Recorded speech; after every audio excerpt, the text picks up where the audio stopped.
Bienvenue à tous dans ce nouvel épisode de Planète Ingé. Je suis ravi de vous retrouver.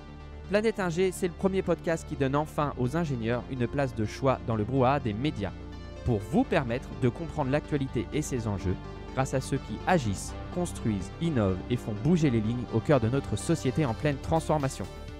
Ce podcast est entièrement coproduit avec ses auditeurs et ses invités, avec pour objectif de le faire grandir et qu'il n'ait pas besoin de faire appel à de la publicité pour continuer d'exister. Alors, si vous voulez aider Planète Ingé et devenir un membre du collectif, vous avez deux possibilités. Soit vous achetez l'épisode pour 30 € et vous devenez le gardien intemporel du fichier audio et vidéo. Et vous devenez alors surtout un membre de la communauté Planète Ingé. Pour ça, ça se passe sur planeteinger.uncut.fm et 10% des revenus sont reversés automatiquement à une ONG ukrainienne. Vous pouvez aussi faire un don direct et récurrent sur la page Tipeee de l'émission avec exactement les mêmes compensations. Je vous mets les liens dans le descriptif. Merci à tous, je vous laisse en compagnie de l'invité. Bonne écoute, bon épisode.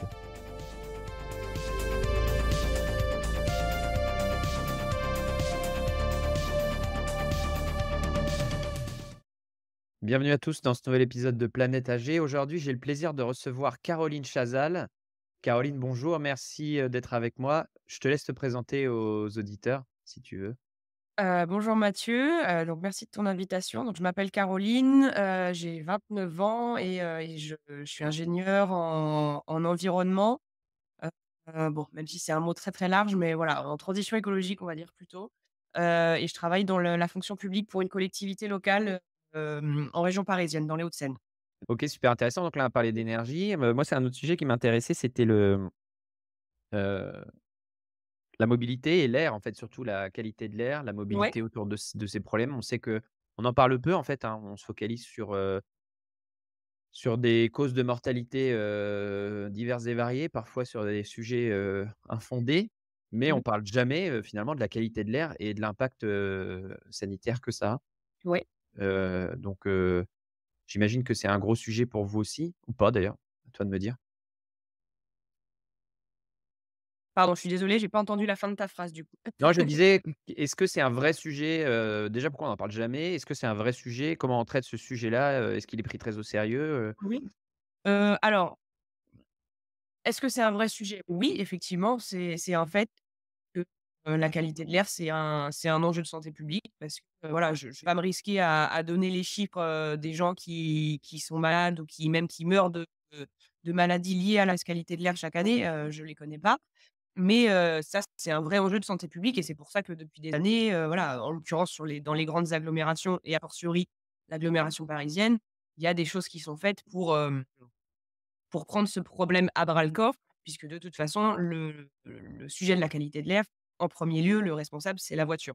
En fait, on a souvent tendance à faire la confusion entre la pollution atmosphérique et la pollution, et les émissions de gaz à effet de serre.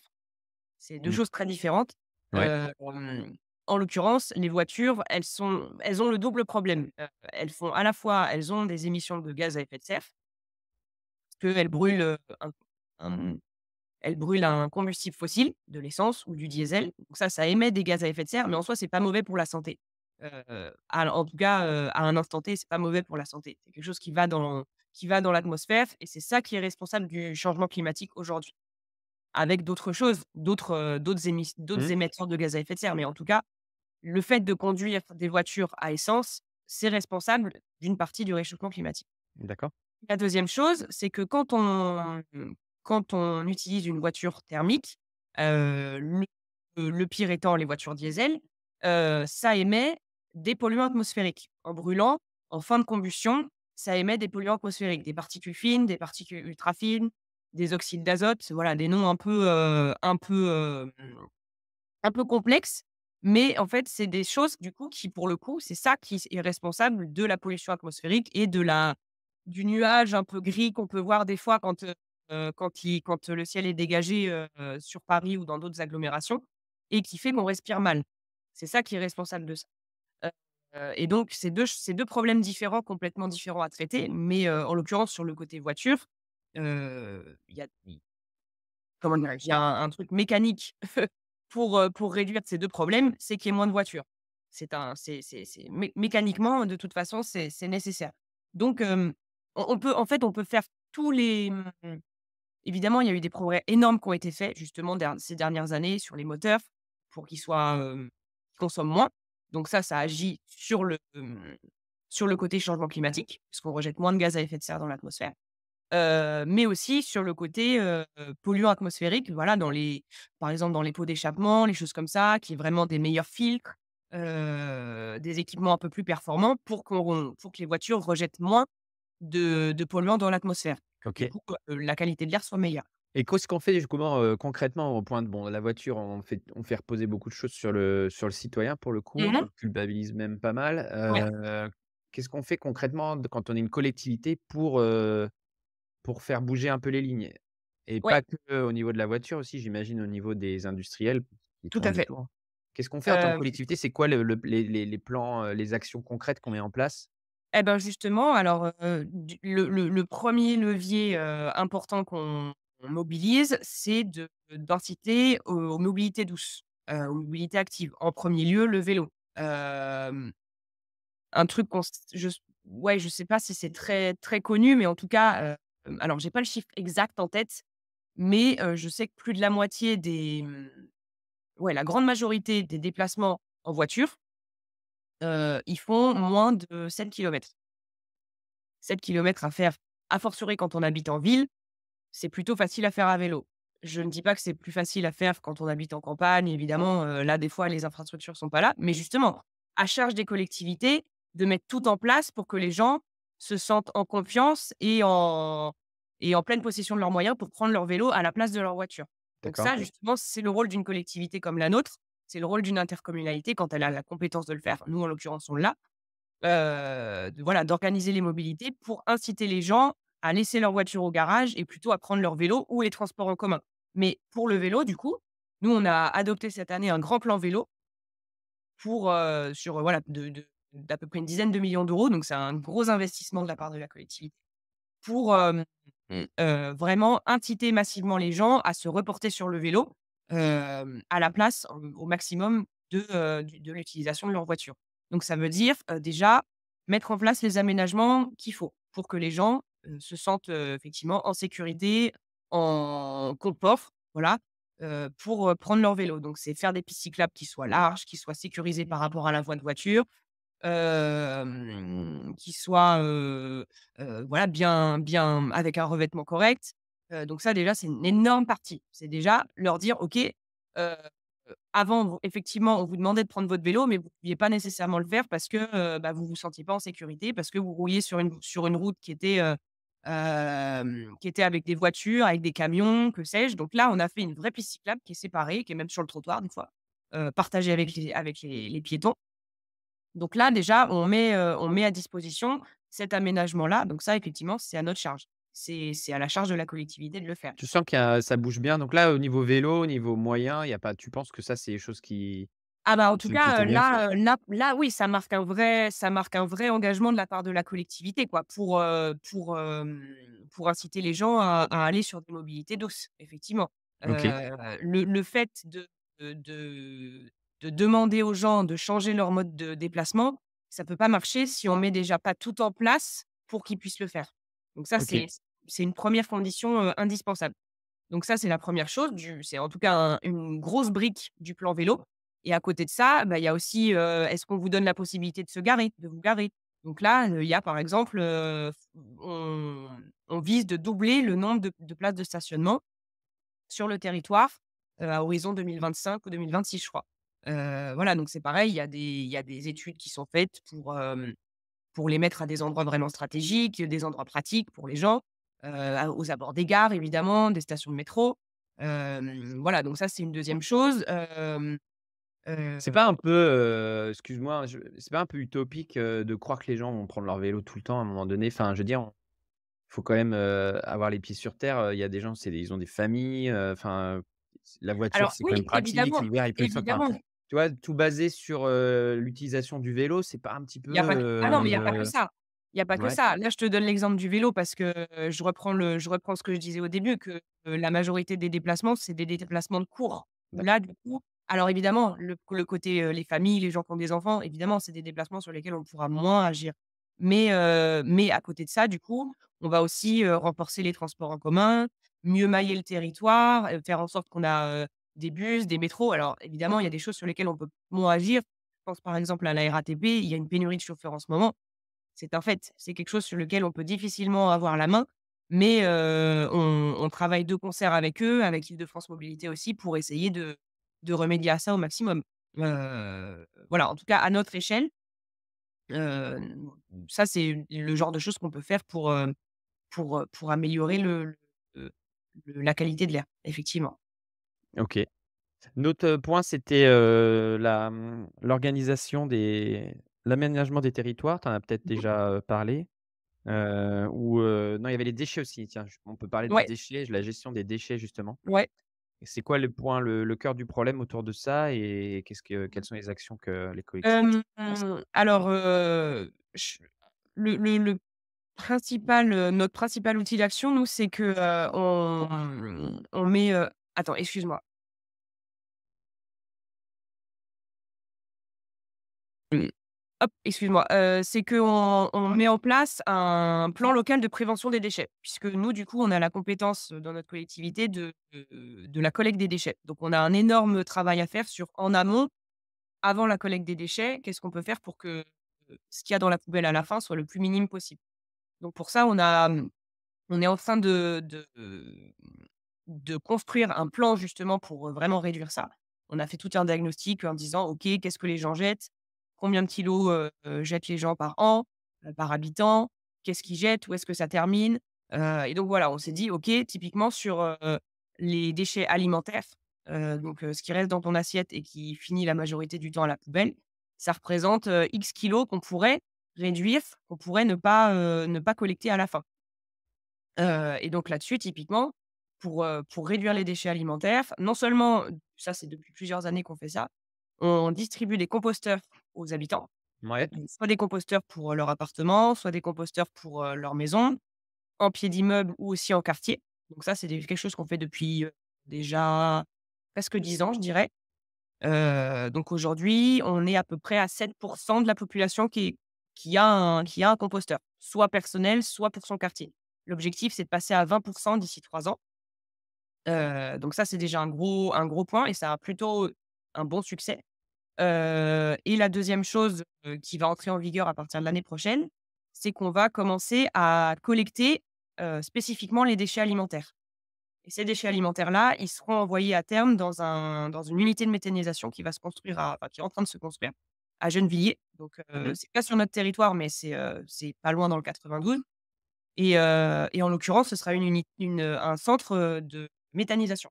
Donc, tous les déchets alimentaires en tout cas une bonne partie des déchets alimentaires d'Île-de-France ou de la métropole du Grand Paris viendront dans cette usine-là et seront transformés en biogaz qui sera réinjecté du coup dans le réseau de gaz, derrière. Ah oui, d'accord, Voilà, ça c'est intéressant. ça c'est un Et très ouais, du coup normalement ça figure en 2025 je crois. ça demandera aux gens de trier, dans des poubelles spécifiques, C'est ça. avec En fait OK. voilà, il y aura une nouvelle poubelle, un nouveau bac, je ne sais plus la couleur, je crois qu'il sera, gris ou vert. Non, je ne sais plus. Je dirais une bêtise, je saurais pas dire la couleur de la poubelle. Mmh. Ça, du coup, ça va être lancé l'année prochaine, progressivement sur notre territoire. Voilà, petit à petit, chaque ville va avoir sa nouvelle collecte. Et ça veut dire, du coup, mathématiquement, enlever un jour de collecte de déchets, ménagers, lambda et mettre à la place, peut-être, ce jour de collecte de déchets, Ouais, alimentaires. mais ça je trouve ça plus bon là, c'est mon avis, totalement personnel. Mmh. Je trouve ça plus pertinent que le composteur parce que finalement le Ah bah, composteur en les fait, entasse et enfin, c'est 2 ils se c'est pas 2 quoi. c'est 2 choses différentes. Ça peut aller ensemble parce que Mmh. les gens, peuvent avoir aussi envie de faire du compost chez eux pour leur Oui. jardin, ceux qui ont la chance Mmh. d'avoir un jardin. Mais effectivement, il y a beaucoup de personnes qui ont pas cette chance et qui du coup, ont quand même leurs déchets alimentaires donc pour l'instant, la réalité, c'est que les déchets alimentaires, ils sont incinérés. Parce qu'ils finissent dans la poubelle, grise, dans les ordures ménagères résiduelles et ces déchets ménagers, ils vont dans un centre d'incinération, ils sont brûlés. Alors, on en récupère de l'énergie, on en récupère de la chaleur, donc ça, c'est bien. Mais en soi, c'est pas, ça a pas vocation à prendre plus d'importance. Au contraire, ça a quand même vocation à être de moins en moins important.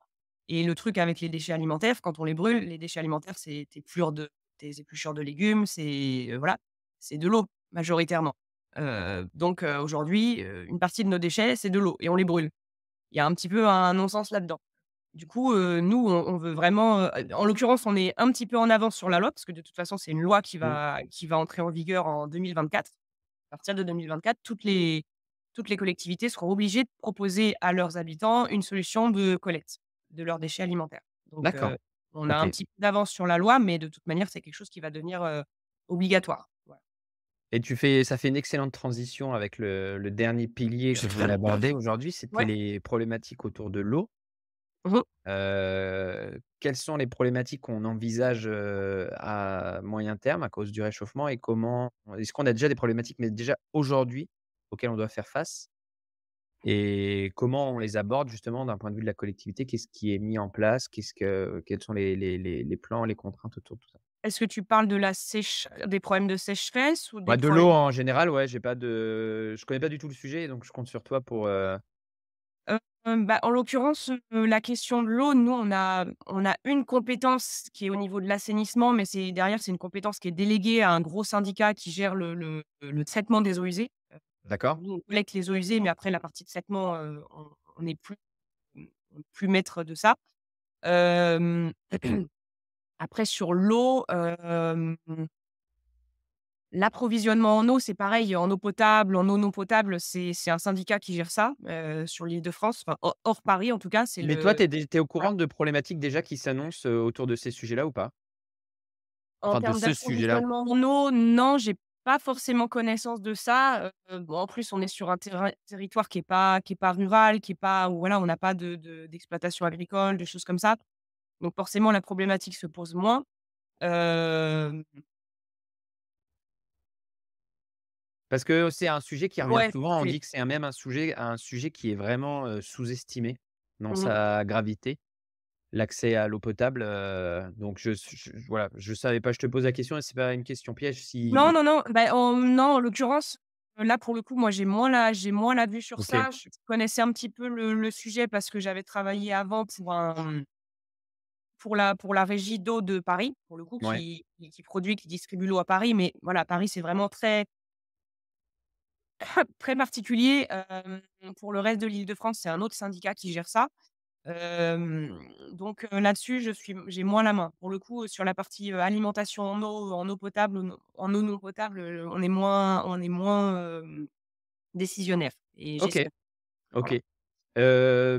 Dernier point, il y a un axe que j'ai pas abordé, que tu voulais mentionner peut-être, sur les actions, Hem, mmh, peut-être la partie mobilisation des acteurs. Bon, évidemment, il y a la ouais, bah, partie ouais, citoyen aussi, mais on a parlé tout à l'heure des entreprises avec la partie décret tertiaire. Hem, de manière générale, nous, on essaye vraiment de mobiliser les entreprises à s'engager avec nous dans la transition écologique parce que, voilà, les entreprises font partie de la solution aussi, et ont un rôle à jouer dans la transition écologique, que mmh, ce soit en transformant leurs activités ou en transformant la façon dont ils produisent et dont ils agissent.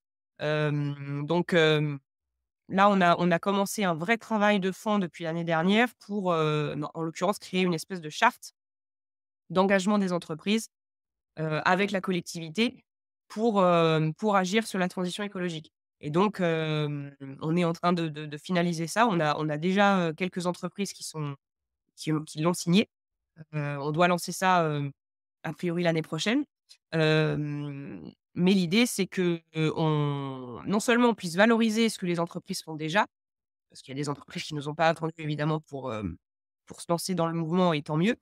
Et aussi qu'on puisse, prendre par la main un petit peu les entreprises qui voudraient faire des choses, mais qui savent pas forcément par où commencer, soit par manque de connaissances ou par manque de moyens, financiers ou moyens humains aussi. Et qui, du coup, nous, on peut les accompagner à dire, vous déjà leur donner des ressources, de de connaissances, des clés d'accompagnement sur, comment, par exemple, on fait un plan de mobilité pour ses salariés, comment on transforme sa flotte de véhicules, ce genre de choses. Et aussi pour les orienter un petit peu sur les différentes aides auxquelles ils peuvent prétendre. Parce que c'est pareil, il y a des choses qui existent pour les entreprises, donc on va essayer de les guider un petit peu, là-dessus. Mais voilà, ça serait peut-être le mot de la fin, mais les entreprises en tout cas ont aussi un rôle énorme à jouer, dans cette transition. C'est quoi tes motifs d'espoir à toi, Caroline? Tu penses que moi, je peux te dire que je suis pas quelqu'un d'inquiet, donc je suis pas OK. inquiet. Ouais. Je sais qu'il se passe des choses, importantes, mais je suis pas fondamentalement inquiet. Il y a des sujets sur lesquels je suis pas d'accord. Je le La partie énergétique, justement, je pense qu'on met pas assez les moyens vers, le développement de sources d'énergie, plus abondantes et on stresse les gens avec une fausse transition, sur la production d'énergie, je pense. Mais, mais il y a des choses qui m'interpellent et je suis tout à fait d'accord sur le fait qu'en tant que citoyen, par exemple, je dois réduire mon impact carbone et on a vu Mmh. avec Arthur, encore une fois, je vous renvoie vers cet épisode que même quand on est quelqu'un comme lui, très concerné par le sujet, atteindre les 2 tonnes de CO2 par an par citoyen, ça me paraît quelque chose, d'absolument, presque mission impossible. Voilà, toi, comme mot de la fin, ton motif d'espoir, ou pas d'ailleurs, ça peut être un motif encore plus d'inquiétude. Je te laisse le mot de la fin. Non, bah, pour conclure, disons que, on à une enfin, en tout cas, dans une place qui est la mienne, dans une collectivité, on voudrait toujours que les choses avancent plus vite et que, les choses se fassent plus rapidement. De toute manière, c'est des choses qui prennent du temps, que ce soit voilà, faire sa transition écologique, c'est quelque chose qui prend du temps, que ce soit à l'échelle individuelle de citoyens ou à l'échelle, d'une collectivité ou d'une entreprise. Ça se fait pas en 2 jours, donc ça déjà, faut bien avoir conscience de ça. 2e chose, c'est que, il y a beaucoup de choses qui se mettent en place aujourd'hui et qui vraiment mettent un coup d'accélérateur aujourd'hui, mais dont on verra pas dont on verra pas les effets tout de suite. Donc ça, c'est pareil, faut réussir à, prendre un tout petit peu de recul et se dire: «De toute façon, les effets, on les verra pas immédiatement, mais indéniablement, ils seront là, en temps voulu». Et la dernière chose, c'est que, tu parlais de l'objectif d'être à 2 tonnes, en 2050, effectivement. Pour moi, la meilleure chose à faire déjà pour, se lancer avant de se lancer dans un changement de ses habitudes ou voilà, c'est déjà effectivement de faire son bilan carbone à soi-même. Il y a plein d'outils qui existent maintenant sur internet. Le plus simple pour moi, je trouve, c'est celui qu'a fait l'ADEME, qui s'appelle, Mes gestes carbone. Heu, mes gé mais oui, mes gestes carbone. Oui, c'est Oui, ça. c'est ça, Ouais, mes gestes carbone. tu mettras le Où lien. on peut en quelques minutes simuler son bilan carbone. Voilà, ça prend en compte tous tes déplacements, la façon dont tu te loges, ce que tu manges. C'est hyper, hyper, hyper complet. Ce que tu manges, est-ce que tu manges, 3 repas, avec du bœuf, chaque semaine? Est-ce que tu en manges un? Est-ce que tu manges du poisson? Et cetera, et cetera.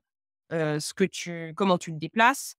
Ce que tu achètes, est-ce que tu achètes, 15 jeans par an ou est-ce que tu en achètes, 2 et c'est d'occasion? Enfin voilà, c'est très complet et du coup, tu vois en fait tout de suite là où toi tu peux, avoir un énorme impact en changeant une toute petite chose entre guillemets. Tu peux te dire: «Ah bah là, je sais que mon empreinte carbone c'est 8 tonnes par exemple, mais je vois que 4 tonnes de mon empreinte carbone, c'est mes déplacements en avion». Donc je sais que ne serait-ce qu'en diminuant de moitié, par exemple, même pas en arrêtant tout aujourd'hui, mais en diminuant par 2, et ben, j'aurais déjà, 2 tonnes qui sauteraient. Donc ça permet vraiment de voir là où on peut, avoir un impact en faisant un effort, relativement, modéré et derrière, bah, évidemment, petit à petit, tu tu progresses comme ça. Mais souvent, en fait, on a tendance à mal positionner le curseur entre, ce qui a un vrai impact et «les efforts que ça représente» entre guillemets. On a souvent tendance à dire, «Je trie mes déchets». Oui, c'est très bien, mais en fait, l'impact carbone en France et même à une échelle individuelle des déchets, c'est rien du tout. Donc c'est vraiment intéressant, je trouve, de faire son bilan carbone sur un outil comme ça parce que ça permet vraiment de se représenter qu'est-ce qui a le plus gros impact et où est-ce que je devrais mettre mon énergie d'abord, avant de me prendre la tête sur des trucs qui finalement n'ont pas forcément beaucoup d'impact, positif. Bon, bah, voilà, ça fait une super pub pour l'épisode avec Arthur de l'Astuce et Voilà. toi, Comment justement ça fait partie de ton métier? Et voilà, ce sera la dernière question, après je te libère. Je sais que c'est fatigant quand on est invité. Hem, tu te une partie d'une des composantes importantes de ton métier, c'est de faire bouger les gens. C'est quoi ta petite recette pour faire bouger les gens quand tu vas les voir? Ou pour les convaincre justement? Hem, je sais pas si j'ai une recette en particulier, le pour moi, la clé, c'est d'être régulier, en fait. C'est d'être régulier, ouais. De faire en sorte qu'on entende parler de soi régulièrement déjà, pour pas qu'on nous oublie. Hem, donc évidemment, ça demande du temps et ça demande de l'énergie, mais je pense que c'est ça la clé, c'est d'être régulier et heu, d'être motivant aussi pour les autres, de montrer aussi les succès qu'on peut avoir et les réussites qu'on a eues et qu'on a collectivement aussi en tant que collectivité. C'est important de montrer ça, je pense, pour continuer à motiver les gens et montrer que, bah, oui, on fait des choses, ça demande de l'énergie, ça demande du temps, ça demande de l'argent, mais les résultats commencent à arriver et c'est maintenant qu'il faut continuer qu'il faut pas relâcher notre effort, en fait et que c'est maintenant que les choses commencent à bouger bah, c'est tout ensemble qu'on y arrivera de toute façon. Eh beh, écoute Caroline, ce sera le mot de la fin. Tu as encore quelques secondes pour faire une promo personnelle ou voilà, ce que tu veux. C'est l'instant promo de l'invité, donc vas-y. Non, non, non, j'ai pas de promotion, particulière à faire. En tout cas, je sais que enfin, si ce sera pas de la promotion personnelle, mais, plutôt dire que voilà, chacun a son rôle à jouer. L'important, c'est pas d'être parfait. On demande à personne d'être parfait. L'important, c'est de se bouger tous ensemble et de faire les choses à notre échelle qui sont possibles, et chaque petit geste compte. Voilà. Il y a pas de petit, il y a pas de petit impact. Chaque geste a un impact, important donc c'est tous ensemble qu'on peut y arriver. Eh ben c'est super. Merci beaucoup Caroline. Je te souhaite une bonne continuation, bon courage et Merci beaucoup. puis, bah, à une prochaine. Merci Mathieu. Salut.